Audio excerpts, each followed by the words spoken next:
పాకిస్తాన్లో టెర్రరిస్టులు తెగబడ్డారు.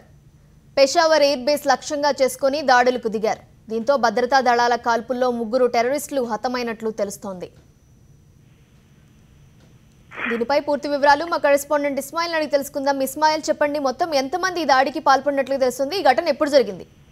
నీలిమా, తెల్లవారుజామున పాకిస్తాన్ లోని వాయువ్య ప్రాంతంలో ఉన్నటువంటి పెషావర్ ఎయిర్ ఫోర్స్ క్యాంపు పైన ఈ దాడి జరిగింది. దాదాపు 7 నుంచి 10 మంది ఉగ్రవాదులు ఇందులో పాల్గొన్నట్టు అక్కడి ఆర్మీ అధికారులు చెప్తున్నారు.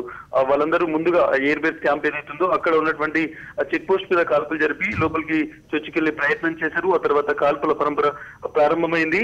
ఈ కాల్పులు ప్రారంభమైన తర్వాత ఇప్పటి వరకు 4 ఉగ్రవాదులు చనిపోయినట్టుగా పాకిస్తాన్ ఆర్మీ ప్రకటించినటువంటి పరిస్థితి. ఇది పెషావర్ లో ఉన్నటువంటి ఇన్కిలాబ్ రోడ్ లో ఒక నివాస ప్రాంతాల మధ్య ఉన్నటువంటి ఎయిర్ ఫోర్స్ క్యాంపు. అయితే ఈ క్యాంపుకు సమీపంలోనే పెషావర్ ఎయిర్పోర్ట్ ఉంది. అదేవిధంగా ఇక్కడ పరిసర ప్రాంతాల్లో ఉన్నటువంటి ఆర్మీ హై ర్యాంకింగ్ అఫీషియల్స్ ఇక్కడే ఉంటారు. సో వాళ్లను టార్గెట్ చేస్తూ ఈ దాడి జరిగినట్టుగా అనుమానిస్తున్నారు. ఇప్పటికే తెహ్రీకే తాలిబాన్ పాకిస్తాన్ ఉగ్రవాద సంస్థ ఈ మొత్తం దాడిని తామే బాధ్యులు అంటూ ప్రకటించినటువంటి పరిస్థితి. గత 2 నెలల క్రితం జరిగినటువంటి ఒక కరాచీలో కూడా ఇటువంటి దాడి జరిగింది. బస్సుపై దాడి చేసి కొంతమందిని కాల్ చేసినటువంటి పరిస్థితి. ఇప్పుడు మళ్ళీ పాకిస్తాన్ లోని వజీరిస్తాన్ ప్రాంతంలో జరుగుతున్నటువంటి ఏవైతే ఎయిర్ స్ట్రైక్ జరుగుతున్నాయో అక్కడ యాంటీ తాలిబాన్ ఏదైతే టెర్రరిస్టులను ఏరివేసేందుకు యాంటీ తాలిబాన్ ఆపరేషన్ కొనసాగుతుంది. దానికి ప్రతీకారంగానే తాలిబాన్ సంబంధించినటువంటి పాకిస్తాన్ వింగ్ తెహ్రీకే తాలిబాన్ ఈ దాడికి పాల్పడినట్టుగా అనుమానాలు వ్యక్తమవుతున్నాయి. నీలిమా, మొత్తం 10 మంది దాడికి పాల్పడినట్లుగా చెప్తున్నారు. 4 హతమయ్యారు. మిగిలిన వారిని అదుపులోకి తీసుకున్నారా పోలీసులు? వారిని ఏమన్నా విచారిస్తున్నారు? డెఫినెట్ గా కాల్పులు ప్రారంభమైన తర్వాత ఇప్పటి వరకు 4 ఎవరైతే టెర్రరిస్టులు ఉన్నారో వాళ్ళు చనిపోయినట్లుగా కన్ఫర్మేషన్ వచ్చింది. మరో 2 కూడా చనిపోయినట్టుగా తెలుస్తోంది. అయితే మిగిలిన వారి కోసం కార్డాన్ సర్చ్ జరుగుతుంది. మొత్తం పెషావర్ ఎయిర్ బేస్ క్యాంపును ఇప్పటికే క్విక్ రెస్పాన్స్ ఫోర్స్ అనేటువంటి అక్కడ పాకిస్తాన్ సంబంధించిన ఒక పోలీస్ విభాగం తమ ఆధీనంలోకి తీసుకుంది. ఆ తర్వాత అక్కడ ఏరియాలోకి మిగిలిన వారు ఎవరైనా పారిపోయారా అని వారి కోసం కూంబింగ్ కూడా కొనసాగుతున్నటువంటి పరిస్థితి. ప్రస్తుతానికి 3 ఎవరైతే పోలీసు వాళ్ళు ఉన్నారో వాళ్ళకు తీవ్రమైనటువంటి గాయాలయ్యాయని తెలుస్తుంది. వాళ్ళనైతే ఆసుపత్రికి పంపించారు.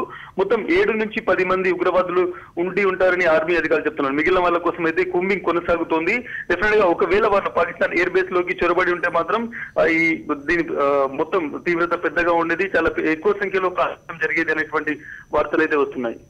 వాళ్ళు ఏం చెప్తున్నారు? ఎందుకు ఎయిర్ బేస్ ను లక్ష్యంగా తీసుకొని దాడులకు పాల్పడినట్లుగా చెప్తున్నారు? అలాగే దీని తర్వాత ఇంకేమైనా చర్యలు తీసుకోవాలని, లేకపోతే ఇంకెక్కడైనా అటాక్ చేయాలని అలాంటి కోణంలో ఏమైనా దర్యాప్తు చేస్తున్నారా? డెఫినెట్ గా ఏదైతే పాకిస్తాన్ లో ఉన్నటువంటి వజీరిస్తాన్ ప్రాంతంలో యాంటీ తాలిబాన్ ఆపరేషన్ కొనసాగుతుంది. ప్రధానంగా గత వారంలో జరిగినటువంటి ఎయిర్ స్ట్రైక్ లో 20 మంది తాలిబాన్ ఉగ్రవాదులు చనిపోయారు. సో దీనికి ప్రతీకారంగానే ఇక్కడ ఉన్నటువంటి ఎయిర్ బేస్ క్యాంప్ లోకి చొరబడి ఆ తర్వాత కంటిన్యూగా అక్కడ ఉన్నటువంటి ఎయిర్ ఫోర్స్ ఏదైతే ఫ్లయింగ్ వింగ్ ఉందో అక్కడ నుంచి హైయర్ అఫీషియల్స్ ఎవరైతే ఎయిర్ ఫోర్స్ సంబంధించినటువంటి చాలా పెద్ద అధికారులు ఉండేటువంటి ప్రాంతంలోకి చొరబడాలనేది ప్రధాన టార్గెట్ గా వీళ్ళది ఉన్నట్టు కనిపిస్తుంది. ఒకవేళ అక్కడికి చొరబడితే దాని నుంచి పెషావర్ ఎయిర్పోర్ట్ లో కూడా ఉగ్రవాదులు వెళ్లేవారు. అప్పుడు ప్రమాదం చాలా ఎక్కువగా ఉండేది అనేటువంటిది పాకిస్తాన్ ఆర్మీకి సంబంధించిన ఒక స్పోక్స్ పర్సన్ చెప్తున్నారు. బట్ ఇప్పుడైతే 4 న్యూట్రలైజ్ చేశారు ఆర్మీ అఫీషియల్ గా ప్రకటించింది. మరొక 2 కూడా ఈ ఉగ్రవాదులు ఈ కాల్పుల్లో చనిపోయినట్టు తెలుస్తున్నారు. వాళ్ళ దగ్గర పెద్ద ఎత్తున ఆయుధాలు ఉన్నాయి. అదేవిధంగా కొంత సరంజామా ఉంది. అంటే వాళ్ళు ఒక పెద్ద అటాక్ కోసం ప్లాన్ చేసి వచ్చారు అనేటువంటిది మాత్రం తెలుస్తుంది.